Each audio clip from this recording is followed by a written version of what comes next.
su compañía, de los queridos amigos representantes de países hermanos que nos acompañan acá, de sus cancilleres.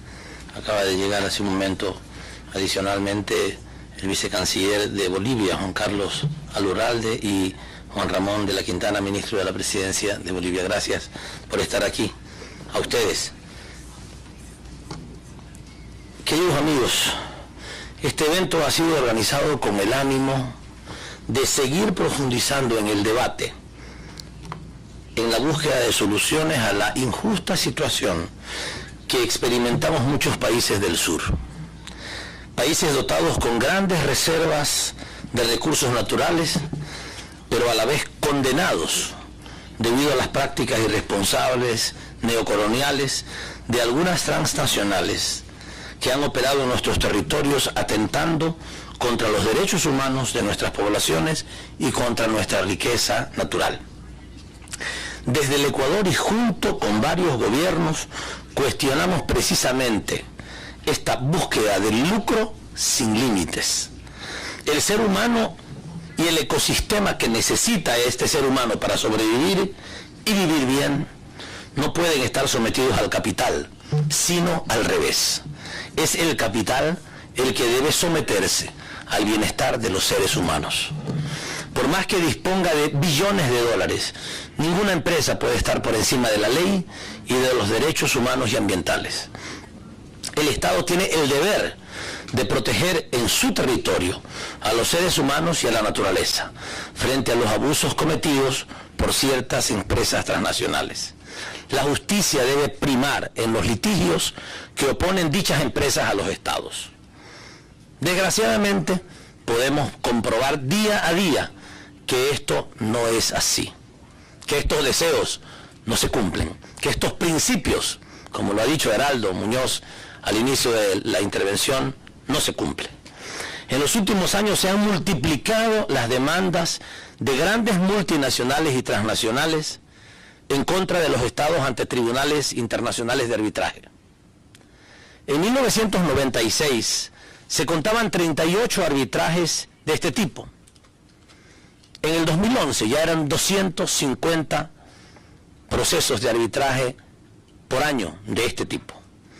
En la mayoría de ellos, los árbitros fallaron a favor de los intereses de las empresas privadas y en contra de los estados demandados, casi siempre estados del sur.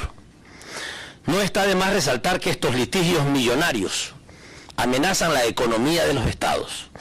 Las condenas que resultan de estos arbitrajes suman cifras astronómicas. Lógicamente, las repercusiones de esas sentencias no son las mismas para los estados que para las grandes transnacionales en las pocas veces en que éstas se ven condenadas. Comparen, si no, el capital del que disponen empresas de este tipo y algunos estados. ExxonMobil dispone de 482.000 millones de dólares, es decir, una cantidad similar al presupuesto general del Estado francés para este año. Valores de las acciones de esta compañía. Royal Dutch Shell dispone de 467.000 millones de dólares en valores de bolsa de sus acciones, lo que supone 2.5 veces el presupuesto general de la nación argentina. Y así hay ejemplos por docenas. El Ecuador se enfrenta actualmente a la campaña difamatoria de una de esas empresas. Esa empresa es Chevron. Chevron dispone de 240.000 millones de dólares de capitalización bursátil. Esto equivale aproximadamente a 7 veces, óiganse bien, 7 veces el presupuesto general del Estado ecuatoriano para el año 2012.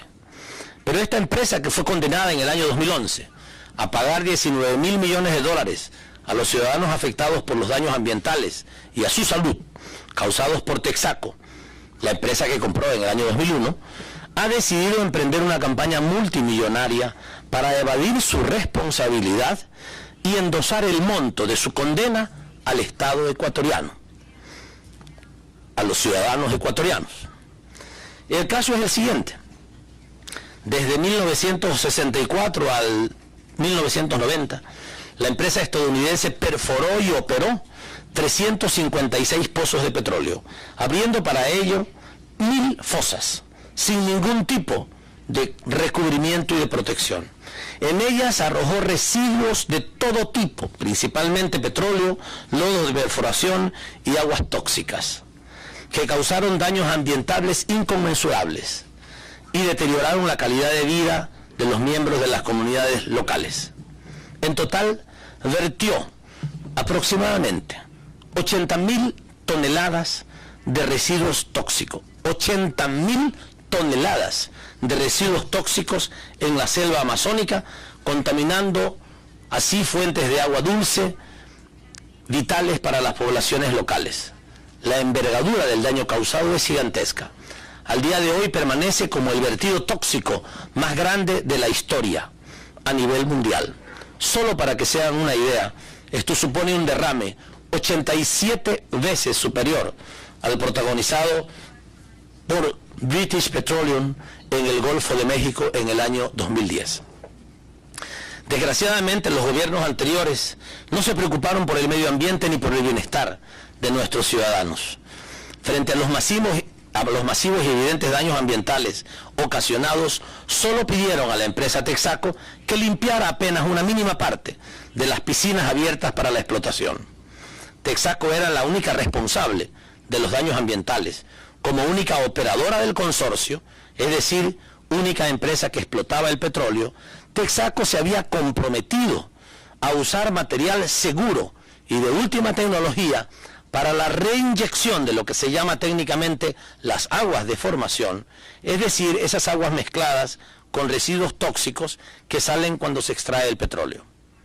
Precisamente Texaco patentó en esos años técnicas de reinyección segura, pero si bien las utilizó en los Estados Unidos, jamás las utilizó en el Ecuador. Prefirió usar técnicas obsoletas y verter residuos petrolíferos a los ríos de la Amazonía directamente en los ríos de nuestra Amazonía, antes de utilizar responsablemente algo de dinero en la seguridad del medio ambiente y de las poblaciones locales. Las pruebas siguen allí, en nuestra Amazonía, todavía se pueden comprobar, quedan ahí como testigo vergonzante de la ignominia. Pero esto no es todo. Deben ustedes saber que Texaco ni siquiera ejecutó lo poco que se le había pedido que limpiara. Se contentó con tapar con algunas capas de tierra unas pocas piscinas y fosas que se había comprometido a limpiar, y ni siquiera tocó la mayoría de ellas. Esto es, no barrió la basura y la puso en su lugar, sino que le puso encima una alfombra, una capa de tierra para que no se viera. A pesar de esto, en el año 1998, el gobierno de Yamil Mahuad, y lo tenemos que denunciar con vergüenza, decidió firmar un acta de finiquito, liberando a Texaco de cualquier demanda que pudiera presentar el Estado en el futuro. Como lo ha dicho la representante de la Procuraduría, el Estado ecuatoriano. Nunca se limitó el derecho que asiste a los ciudadanos afectados para reclamar justicia ante una corte nacional o internacional. Por otra parte, Texaco, hoy Chevron, hizo lo imposible entre 1993, año en que los ciudadanos de las comunidades amazónicas presentaron la primera demanda en los Estados Unidos, y el año 2001, para lograr finalmente que el juicio se trasladara al Ecuador.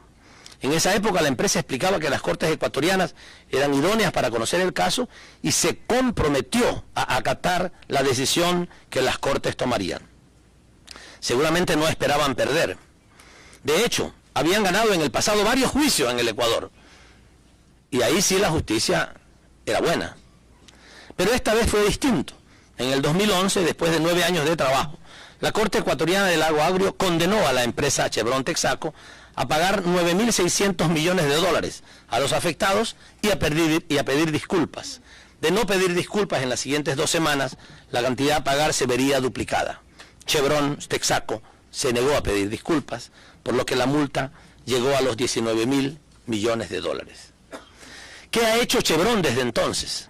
¿Acaso ha buscado la manera de compensar, resarcir a las personas a las cuales perjudicó? No. Estimados y estimadas asistentes, en su lugar, Chevron ha demandado ya 3 veces al Estado ecuatoriano ante tribunales de arbitraje internacional. La razón es sencilla. Chevron no quiere aceptar, mejor dicho, Chevron no puede concebir el haber perdido un juicio frente a humildes ciudadanos ecuatorianos afectados por sus malas prácticas. Por si esto fuera poco, Chevron ha emprendido una campaña de desprestigio del Ecuador a gran escala, hay que decirlo, a escala planetaria. Gasta centenares de millones de dólares en cabildeo político y en propaganda falaz. Repite a quien la quiere leer y escuchar que la justicia ecuatoriana es totalmente corrupta y no escatima recursos para promover esta idea. No duda en ejercer presiones en el Senado y el Departamento de Comercio estadounidenses. Lo hizo, por ejemplo, buscando que no se le renovaran al Ecuador las preferencias arancelarias derivadas del ATPDA y del Sistema General de Preferencias. Tampoco duda en publicar comunicados engañosos en todos los medios de comunicación a su alcance, y son muchos. Y lo peor es que los tribunales de arbitraje, contra toda lógica jurídica, aceptaron tratar el caso sobre la base del Tratado Bilateral de Protección de Inversiones que el Ecuador firmó con Estados Unidos. Tratado que entró en vigencia recién en el año 1997, o sea, 5 años después de la partida de Texaco. El tratado no contemplaba ninguna cláusula retroactiva, como en general no las contempla.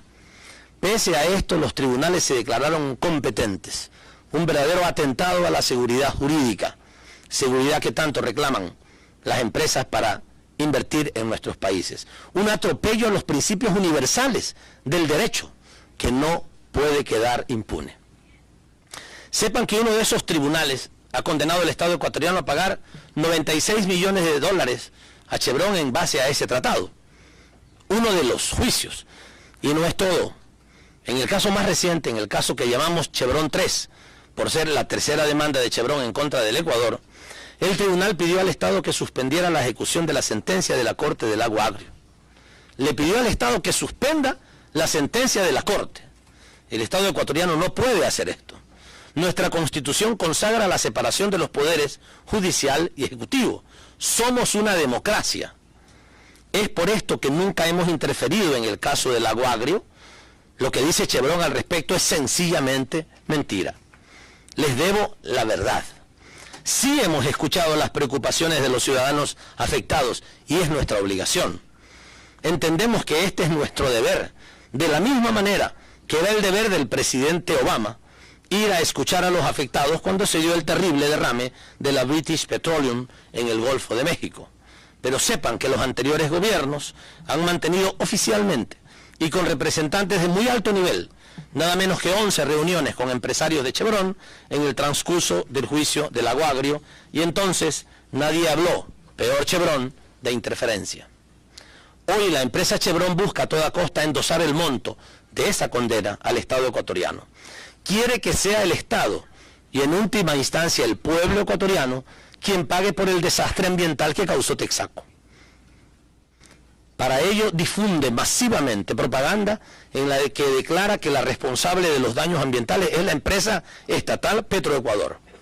Poco le importan las evidencias que el propio presidente del Ecuador fue a comprobar y enseñar al mundo.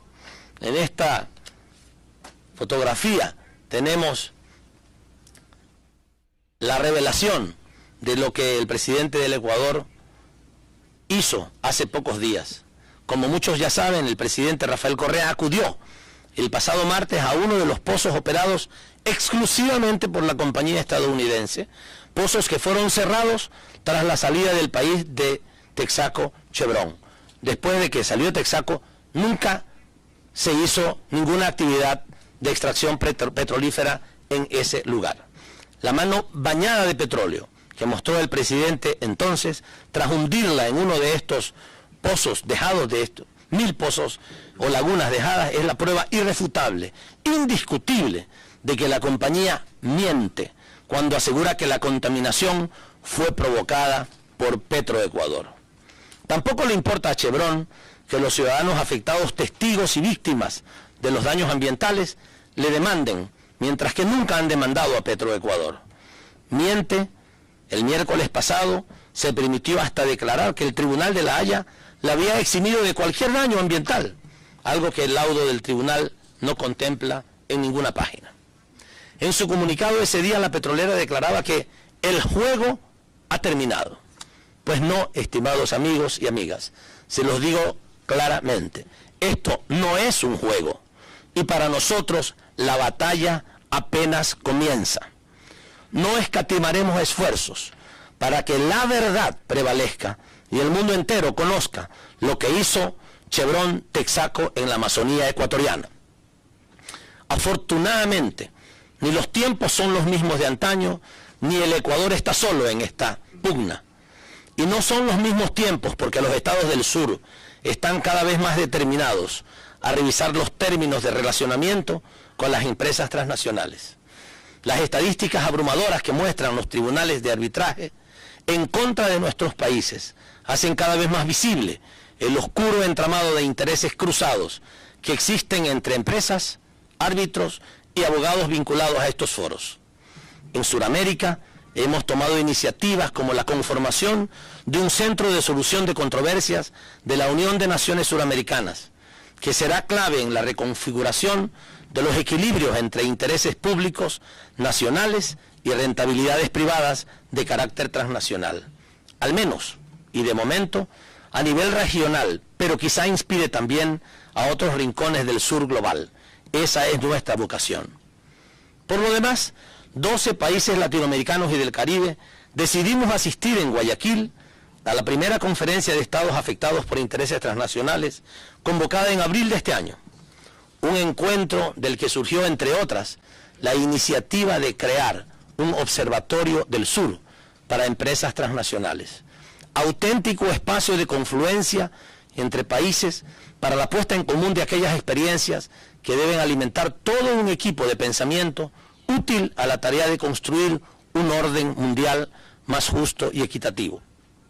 Por último, déjenme destacar un hito que ha pasado relativamente inadvertido para la mayoría de medios de comunicación a nivel mundial, pero que representa también una luz de esperanza para nosotros. Hace apenas unos días, en concreto, el pasado 13 de septiembre, se celebró en la 24ª sesión ordinaria del Consejo de Derechos Humanos de la ONU, con sede en Ginebra. En la misma, 85 países suscribimos la Declaración Conjunta sobre Empresas Transnacionales y Derechos Humanos, un texto que llama a crear un instrumento vinculante de derecho internacional para someter, con esas palabras, para someter así el poder transnacional al escrutinio de los mecanismos de vigilancia y promoción de los derechos humanos como debe ser. Queda aún mucho por recorrer en esta dirección, no lo niego, pero también es innegable que comienza a oírse un ruido de fondo en el concierto de naciones en el sistema de equilibrios global. Los países del sur están despertando. Reclaman un nuevo equilibrio geopolítico frente al dominio aún existente de los capitales internacionales. Ese ruido se extenderá pronto por estos pasillos. Ese ruido retumbará en los oídos de Chevron, de sus accionistas y de los miembros de su consejo de administración. Pero para ello necesitamos la movilización activa y decidida de las organizaciones ambientalistas, de derechos humanos, de nuestros millones de migrantes repartidos por el mundo, de los migrantes de los países del sur, de los millones y millones de ciudadanos y ciudadanas de bien. Necesitamos que hagan saltar las alarmas de sus conciencias cada vez que se encuentren frente a algún producto de Chevron en el mercado, cada vez que pasen por alguna de las miles de sus gasolineras. Antes de pararse a comprar, las personas deben saber lo que esta marca esconde. Expresar nuestra indignación ante los responsables de los atropellos a los principios universales del derecho que hemos denunciado con tanta claridad hoy en la tarde. Invitar también a nuestros hermanos de los países latinoamericanos, de África, de Asia, del sur en general, a participar en la próxima y segunda conferencia de estados afectados por los intereses transnacionales. Invitarlos a ser fundadores, a tener el orgullo, la honra de ser fundadores del Observatorio de Empresas Transnacionales que esperamos constituir en muy pocas semanas. Y también invitar a algunos, como lo hemos hecho, a formar parte del Comité de Auditoría de los tratados bilaterales de inversión que en el Ecuador estamos constituyendo. Ya han comenzado a formarse también comités de solidaridad con el Ecuador, por este caso, en varias ciudades de América Latina, de Europa, de Estados Unidos. Desde aquí, les pido que participen en estos comités, que los creen en sus respectivas ciudades si no existieran aún, que abran espacios y canales para difundir lo que está pasando. Frente al poder gigantesco que despliega esta transnacional para atacarnos, frente al Goliat, Chevron y su impunidad, nuestra onda invencible será la verdad. Muchas gracias.